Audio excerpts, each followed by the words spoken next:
우리 주기도문 8번째 시간 6번째 강구 제목 한번 읽어보겠습니다. 시작. 우리를 시험에 들게 하지 마옵시고. 그러니까 우리가 저번 시간에 배웠던 것은 죄 용서의 강구입니다. 제가 물어봐도 모르실 테니까 그냥 제가 대답했는데 우리가 우리에게 죄 지은 자를 사하여 준 것 같이 이거에 대해서 배웠습니다. 여러분 기억나십니까? 우리가 이미 구원받은 자인데 구원받은 자가 다시 죄 용서를 구한다는 건 무슨 의미가 있다고 했습니까? 첫 번째, 내가 막 살아도 된다? 성화적으로 살겠다는 소망. 그리고 두 번째는 뭐겠습니까? 내가 죄 용서를 받음과 같이 남도 용서하겠다라는 결단. 이렇게 정리할 수 있겠죠. 그러니까 이것은 뭐냐면 과거적, 그러니까 현재나 이제는 과거에 대한 나의 행실에 대한 죄에 관련되어 있다면 오늘 우리가 보고 계신 우리를 시험에 들게 하지 마옵시고, 이는 언제입니까? 미래, 우리의 앞선 이제 앞으로 우리에게 다가올 미래에 대한 강구를 구하는 기도가 되겠습니다. 그러니까 우리가 이 6번째에서의 시험이란 뜻을 먼저 살펴봐야겠죠. 시험에 든다, 이 말은 사단의 유혹에 넘어갔다, 이런 뜻이기도 합니다. 그러니까 우리가 사단에게 진다면, 사단의 그 유혹에 빠지면 어떻게 되는 겁니까? 시험에 빠진 거죠. 시험에 빠졌다, 이렇게 표현할 수 있겠는데 과연 이러한 시험에 빠지지 않도록 하는 이 강구의 필요성과 그리고 의미가 무엇이 있는지를 이 시간에 한번 살펴보겠습니다. 1번 한번 읽어볼까요? 시작. 이 강구의 필요성. 우리가 왜 주님 제가 시험 들지 않게 하옵소서 라고 강구를 해야 할 필요성이 있는가? 이는 베드로를 보면 참 잘 알 수 있습니다. 베드로가 예수님의 수제자 아니었습니까? 그는 예수님을 부인한 일은 절대 없을 거라고 호언장담한 자였습니다. 하지만 그 결과가 우리 다 아시죠? 3번이나 부인했을 정도, 3번 부인한 정도로 끝났으면 다행인데 욕하고 저주까지 했습니다. 여러분 여기서 우리나라가 하는 그 욕은 누가 그냥 한 귀로 듣고 한 귀로 흘리시는 게 끝이죠. 저주한다고 해서 그걸 크게 의미 부여하시진 않지 않습니까? 근데 이 당시에 그 저주는 굉장한 큰 의미, 정말 증오, 혐오하는 사람한테만 하는 게 저주입니다. 함부로 할 수 없는 그런 이 욕설을 예수님께 할 정도로 그야말로 시험에 빠진 자였죠. 자, 그렇다면 베드로가 왜 그렇게 유혹에 빠졌습니까? 이는 예수님께서 감람산으로 기도했을 때 유혹에 빠지지 않기를 기도하라는 이 말씀을 베드로가 듣지 않고 바로 새벽에 자는 모습, 바로 이 예수님 앞에 이 시험에 크게 들지 않도록 기도하라는 말씀을 듣지 않았기 때문에 바로 이 큰 시험에 빠지고 말았다는 것을 우리가 성경으로 볼 수 있다는 겁니다. 즉 이는 무슨 말을 결론을 내느냐? 기도하지 않고는 시험을 이길 수 없다. 기도를 한 자만이 이길 수 있다라는 말이 나오게 된다는 겁니다. 왜 그러냐면요, 사단은 이 세상에서의 권세가 강하기 때문입니다. 성경을 보시면 사단을 뭐라고 표현하는지 아십니까? 지나가는 강아지라고 표현합니까? 고양이라고 표현해요? 아니죠. 마치 우는 사자와 같다. 사자와 싸워서 이기실 수 있는 분 계십니까? 아무도 없지 않습니까? 그러니까 그야말로 강한 권세. 사단은 정말 우리의 가장 약한 부분을 건듭니다.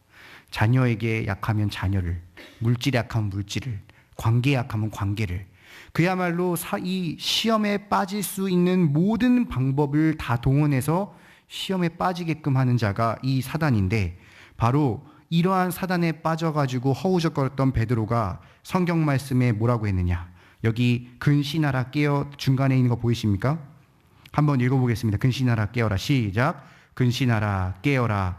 너희 대적 마귀가 우는 사자같이 두루 다니며 삼킬 자를 찾나니 너희는 믿음을 굳건히 하여 그를 대적하라. 이렇게 말했듯이 그야말로 이 교활하고 집요한 자를, 그를 상대한 우리가 한없이 연약할 수밖에 없죠. 그렇기 때문에 바로 이 기도가 필요하다는 겁니다. 바로 신자들이 시험에 들지 않은 이 사단과 대적하여 이길 수 있는 길은 오직 하나님께 도움을 요청하는 것밖에 없는 것입니다.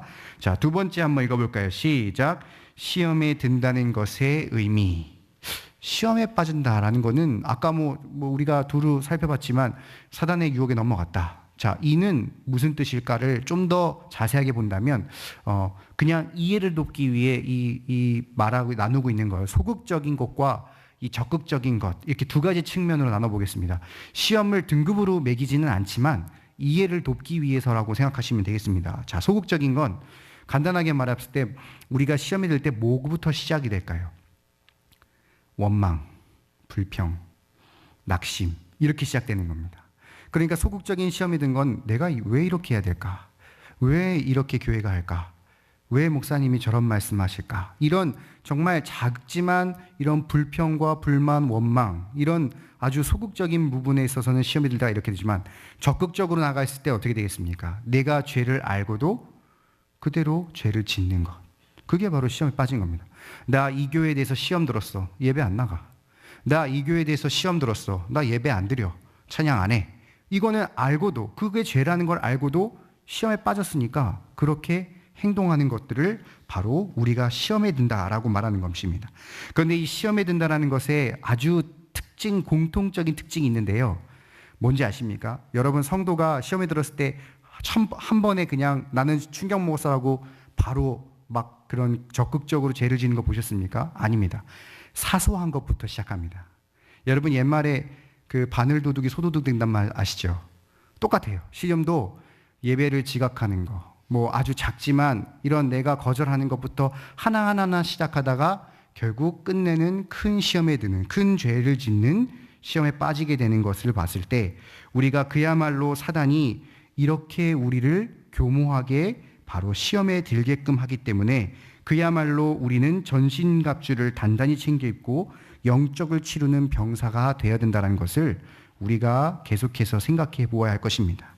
특별히 한 가지 기억하셔야 할 것은 우리가 교회에 알곡과 가라지가 있다고 했습니다. 이 교회 안에도 알곡과 가라지가 있어요. 우리는 아직 구원에 다 이르지 않았습니다. 그러니까 아무리 본인만이 알죠. 천국에 간다는 확신은 본인만이 아는데 그것을 우리가 이 소홀히 하여서 정말 시험에 빠져든다면 우리가 훗날 그 사람의 생애를 장담할 수는 없겠지만 저 사람이 정말 천국 갔을까 하는 그 정도의 기준은 삼을 수 있지 않겠습니까? 그러니까 결국 우리는 중생이로서 삶의 파단에 이르지 않도록 항상 그 영적인 갑주를 단단히 묶어야 된다는 것입니다. 다음 장 넘겨서 3번 한번 읽어보겠습니다. 시작. 간구의 효력. 종교개혁자 마틴 루터는 뭐라고 했냐면요. 새가 위로 나르는 건 내가 막을 수 없는데 새가 내 머리 위에 둥지를 트는 건 막을 수 있다. 이렇게 말했습니다. 이 말은 무엇일까요? 우리가 하나님의 섭리는 거스를 수 없죠. 하나님의 섭리는 이루어지고 그 하나님의 섭리 가운데 마귀가 우리를 시험에 들게끔 우리를 노리는 것은 우리가 막을 수 없습니다. 이 성도에게는 시험과 환난이 반드시 다가올 수밖에 없기 때문에. 하지만 우리가 그 시험에 빠지지는 않을 수 있는 겁니다. 왜냐? 바로 우리에게 섭리적 허용을 하시기 때문에 우리가 우리 스스로 최대한 노력하고 말씀 붙잡고 그렇게 하나님 앞에 시험에 빠지지 않도록 기도할 수 있기 때문에 바로 그렇게 시험에 들지 않도록 하나님께 간구를 통하고 그 간구를 통해 우리 안에 계신 성령님을 통해 우리가 시험을 이길 수 있다는 것을 바로 기억하셔야 될 것입니다. 즉 하나님의 도우심의 약속과 약속의 신실함이 우리의 유일한 소망이 되는 것. 이는 바로 예수님께서 친히 이 땅에 오셔서 인간의 모든 그야말로 시험들을 다 체험해 보셨기 때문인 것입니다. 예수님이 이 땅에 오셨을 때 추워도 보셨고 배고파도 보셨고 두려워도 보셨고 모든 걸 다 인간이 갖고 있는 모든 경험을 다 경험해 보시지 않았습니까? 다 체휼하셨기 때문에 바로 우리를 동정하게 여기셔서 그야말로 때에 따라 돕는 은혜를 주신다라고 우리가 너무나 잘 알고 있는 히브리서 4장에 나와 있죠. 그렇기 때문에 바로 우리가 이러한 항상 조심할 것, 바로 내가 항상 하나님 앞에 자만하거나 내가 장로인데 내가 권사인데 내가 정말 열심히 하는 성도인데 내가 전사님 제가 이런 거 하겠습니까? 라고 호언장담 해봤자 그 장담은 결코 시험을 이길 수 있는 힘이 아니라 언제나 겸손히 예수님 앞에 나가 간구하는 것이 가장 우리에게 큰 효력이라는 사실입니다. 여기 재미있는 하나 그 예시가 나오는데 요거 말씀드리겠습니다. 찰스 스펀전이 실린 하나의 글인데 두 사람의 이 화형식을 앞둔 그리스도인이 있었답니다. 한 사람은 나는 신앙이 굳건하다 하고 호언장담하며 전날부터 나는 예수님을 위해 죽겠다라고 막 떠들어대는 한 사람과, 남은 한 사람은 자기는 믿음이 너무 약하기 때문에 이 옆에 있는 사람한테 자기가 좀 이 일을 이길 수 있게 기도해 달라고 부탁하고 본인도 밤새 울면서 예수님께 기도를 했답니다. 자, 다음날 화형식 때 어떻게 됐겠습니까? 여러분들이 예상하신 그대로입니다. 호언장담한 사람들은 결국 그 두려움을 이기지 못해 배교하고 살고, 이 기도하던 사람은 어떻게 됐겠습니까? 그야말로 그 화형식에 끝내 하나님께 찬양과 영광을 돌리다 순교하는 모습을 했다. 이런 모습을 봤을 때 그야말로 우리에게 중요한 것은 바로 이 시험에 들지 않게끔 하나님 앞에 언제나 겸손한 마음으로 간구하는 것임을 꼭 기억하시기를 바라겠습니다. 우리 결론을 보시면요, 때에 따라 도우시는 약속을 바라며 은혜의 보좌 앞에 담대히 나아가 도움을 구하시고, 또 기도로서 무장하는 자가 시험을 이긴다는 사실을 기억하시면서 언제나 우리가 이 기도에 힘쓰시는 우리 모든 구역자님들 되시기를 간절히 바라겠습니다. 우리 토론과 적용 보시면 시험을 든다라는 것은 무슨 의미입니까? 시험에 든다. 사단의 유혹에 빠진다. 소극적으로 보면 이제 그에 빠져서 원망, 불평, 이렇게 하는 것. 적극적으로 보면 죄를 알고도 짓는 것. 시험에 든다는 현상의 가장 두드러진 현상은 무엇이었을까요? 처음부터 강하게? 아니죠. 처음부터 그 작은 것이 점점 큰 죄로 번지는, 큰 시험에 빠지는 것으로 가는, 그것을 우리가 아마 여러분들 다 경험해 보셨을 거예요. 요나가 한 번 불순종했을 때 그 바닷속 밑바닥까지 내려가는 것처럼 아마 누구나 다 한 번씩은 체험해 보셨을 겁니다. 우리는 왜 이런 간구를 해야 됩니까? 우리는 연약하고 사단은 강하기 때문에. 그러니까 우리는 너무나 약하고 사단은 강하기 때문에 이길 수가 없으니까 우리는 간구를 할 수밖에 없는 겁니다. 자, 이러한 간구의 효력은 무엇이겠습니까? 간단하게 말하면 시험을 이길 힘, 이렇게 되겠죠.